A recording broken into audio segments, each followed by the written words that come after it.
আমাদের আরএফএসটি শুরু আর আমরা শুরুতেই যাচ্ছি সীতাকুণ্ড উপজেলা স্বাস্থ্য কমপ্লেক্স। যেহেতু আমরা 2 দিনের জন্য যাচ্ছি, রাতে সব ধরনের নেসেসিটিস গুছিয়ে রাখলাম। এরপর সকালে বের হয়ে পড়লাম কলেজের উদ্দেশ্যে। অলমোস্ট সবাই যাওয়ার জন্য প্রস্তুত। অ্যান্ড যেহেতু আমরা ঝালমুড়ি আর মোমো বানানোর প্ল্যান করেছিলাম, তাই এত জিনিসপত্র দেখা যাচ্ছে। এরপর চা খেলাম আর বেরিয়ে পড়লাম আমরা সীতাকুণ্ডের উদ্দেশ্যে।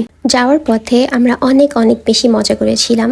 সবাই মিউজিক এনজয় করতে করতে কখন যে গন্তব্যে পৌঁছে গিয়েছি টেরও পাইনি। ফাইনালি আমরা পৌঁছে গিয়েছি অ্যান্ড যার ব্যাগ নিয়ে আমরা চললাম হোস্টেলের দিকে। আগের দিন আমাদের ব্যাচের অন্য একটি গ্রুপ এসেছিল। জারিন আমাদের আসতে দেখে জানলা দিয়ে ওয়েলকাম জানাচ্ছিল। যাওয়ার পথে আজিম স্যারের সাথে দেখা অ্যান্ড স্যার আমাদেরকে অনেক হাসাচ্ছিলেন। আজিম স্যার ছাতার নিচে লেখার আনন্দে। এরপর মিতা সুমাইয়া কাব্য চলে আসে দৌড় দিয়ে অ্যান্ড মিতা সুমাইয়া আমার ব্যাগ ক্যারি করতে আমাকে হেল্প করছিল। এরপর বাকিরাও চলে আসে। এরপর ফ্রেশ হতে চলে যাই উপরে। এরপর ব্রেকফাস্টের জন্য নিচে নামি অ্যান্ড হালকা বৃষ্টি হচ্ছিল। ব্রেকফাস্টের জন্য ছিল খিচুড়ি, সাথে ডিম আর চিকেন ফ্রাই অ্যান্ড অবভিয়াসলি এখানে সেলফ সার্ভিস। গল্প করতে করতে সবার ব্রেকফাস্ট করা শেষে ছিল গরম টি থেরাপি। এরপর আমরা একটা রিল বানানোর জন্য কিছু ক্লিপ নিচ্ছিলাম, যেই রিলটা অলরেডি আপলোড করা হয়েছে। এরপর ছিল আমাদের প্রি টেস্ট অ্যান্ড প্রি টেস্টের পরে ছিল সেশন উইথ UHFPO। এরপর চলে যাই উপজেলা স্বাস্থ্য কমপ্লেক্স, যেখানে প্রায় প্রতিটা ডিপার্টমেন্ট ঘুরে আমাদের প্রয়োজনীয় ইনফরমেশন কালেক্ট করি।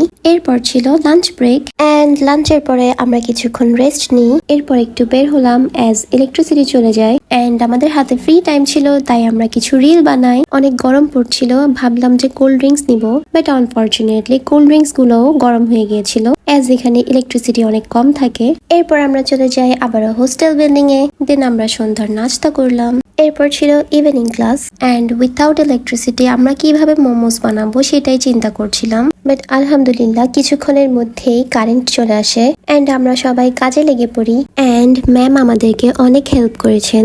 একদিকে ঝালমুড়ির সালাদ রেডি হচ্ছে আর অন্যদিকে চলছে মোমো তৈরির প্রিপারেশন। টু বি অনেস্ট, পুরো আরএফএসটি জুড়ে আমার কাছে এই মোমোস বানানোর সময়টা খুবই ভালো লেগেছে। মিউজিক, গল্প, আড্ডা সব মিলিয়ে অনেক ভালোই সময় কেটেছিল। কখনো ম্যাম শিখিয়ে দিচ্ছিলেন, কখনো আমাদের নেপালি ফ্রেন্ড আয়ুষ আঙ্কিত দেখিয়ে দিচ্ছিল যে মোমোস কিভাবে বানাতে হয়। আমার আর সাফার বানানো মোমো কম, রসুন লাগছিল বেশি অ্যান্ড আমরা এই রসুন বানিয়েই অনেক হ্যাপি হয়ে গিয়েছিলাম। সবাই তো খুব মোমোস বানালো। এবার টেস্ট করার পালা। মোমোসের সাথে এই সসটা আমার সবচেয়ে বেশি ভালো লেগেছিল। মোমোস বানানো তখনও শেষ হয়নি আর আমরা তার আগেই টেস্ট করা শুরু করে দিয়েছিলাম। সবাই মিলে এতটা এনজয় করেছি যে সব মিলিয়ে দিনটা সত্যিই অনেক মেমোরেবল হয়ে থাকবে। এরপর ছিল দই আর খাওয়া দাওয়ার শেষটা একদম পারফেক্ট। আর এরপরের ঝালমুড়ি পার্টির কোনো ক্লিপ নেওয়া হয়নি। আমার আজকের ব্লগ এটুকুই। আমার ব্লগটি যদি আপনাদের ভালো লেগে থাকে তাহলে লাইক, শেয়ার, ফলো দিয়ে পাশে থাকবেন। দেখা হচ্ছে পরবর্তী কোনো ভিডিওতে। Till then stay tuned.